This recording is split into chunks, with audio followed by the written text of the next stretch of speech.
सुवर्णरेखार नदीर कूଳରେ विश्वकर्मा ଅଛି रही 28 अंके चमक पड़िବ सुण रामदास तुही।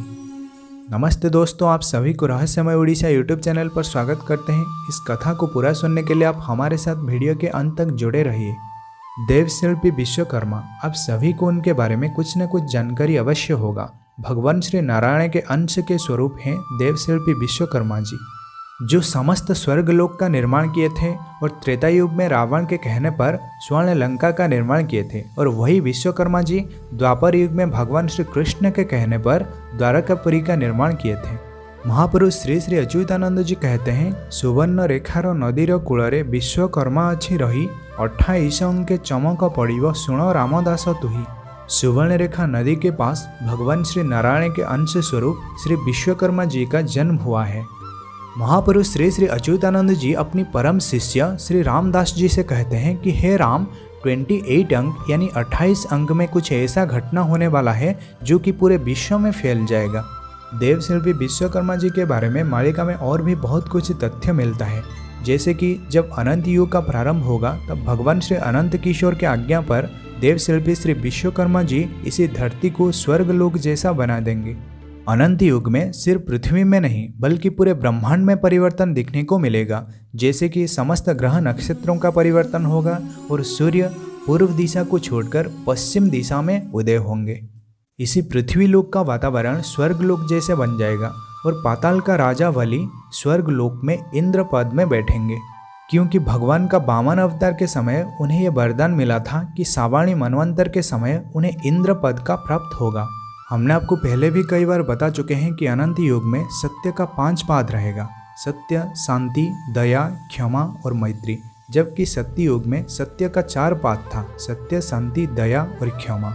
इसी अनंत युग में राजा बनेंगे भगवान श्री बलदेव जी और भगवान श्री कृष्ण जी उनका परिचालक बनेंगे और भगवान श्री बलदेव जी 1008 साल तक शासन करेंगे और इसी अनंत युग का परमायु होगा 2000 दिव्य वर्ष।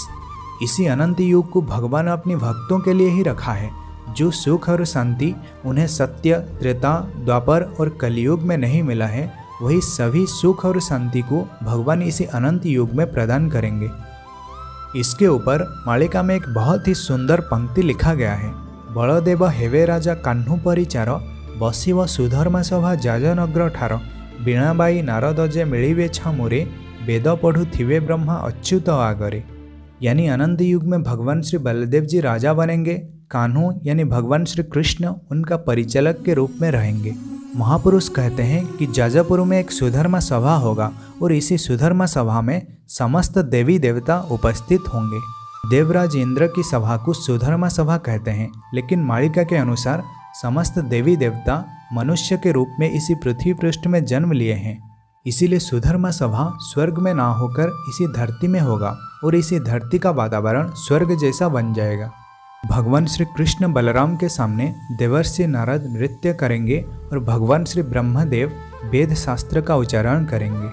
तो दोस्तों, अनंत युग में भगवान श्री अनंत किशोर की दिव्य लीलाओं को दर्शन करने के लिए पहले हमें अपने आप को परिवर्तन करना होगा और अपना मन और काया को भी शुद्ध रखना होगा।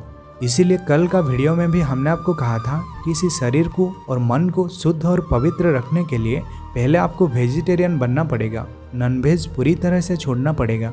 हमारा कहने का मतलब ये नहीं कि जो मांस खाते हैं वो बुरे आदमी हैं, लेकिन जो मांस खाते हैं उनके अंदर सात्विक गुण का धीरे धीरे कम होने लगता है और उनके अंदर तामसिक स्वभाव धीरे धीरे बढ़ने लगता है। आध्यात्मिक चेतना को महसूस करने के लिए आपके अंदर ज़्यादा से ज़्यादा सात्विक गुण होना चाहिए। तामसिक और राजसिक गुण आपको आध्यात्मिक स्तर में ऊपर उठने नहीं देते। जब भी आप मांस भक्षण करते हैं तो आपके अंदर तामसिक प्रवृत्ति बढ़ने लगता है, जो कि आध्यात्मिक चेतना को, आपके अंदर जो आध्यात्मिक दिव्य चेतना है उसे बाहर आने नहीं देता। शास्त्र में ये 4 चीज़ को महापाप कहा गया है: किसी भी निरीह प्राणी को मारकर उसका मांस भक्षण करना, वेश्या का संग करना, मदिरा सेवन करना और जुआ खेलना। इसीलिए जितना हो सके आप इन सभी चीज़ों से ज़्यादा डिस्टेंस मेंटेन करके रहिए। जो कोई भी इंसान ये नीच कर्म करते हैं तो उनका जीवन नर्क बन जाता है, वो जीते जी मृत्यु को प्राप्त कर लेते हैं। तो दोस्तों आज का वीडियो को यहीं पर समाप्त करते हैं। भगवान श्री अनंत माधव का दिव्य नाम को स्मरण करके राम हरे कृष्ण हरे राम हरे कृष्ण हरे राम हरे कृष्ण हरे अनंत माधव हरे। तो आप सभी को जय जगन्नाथ, जय पंचसखा, जय उड़ीसा, जय भारत।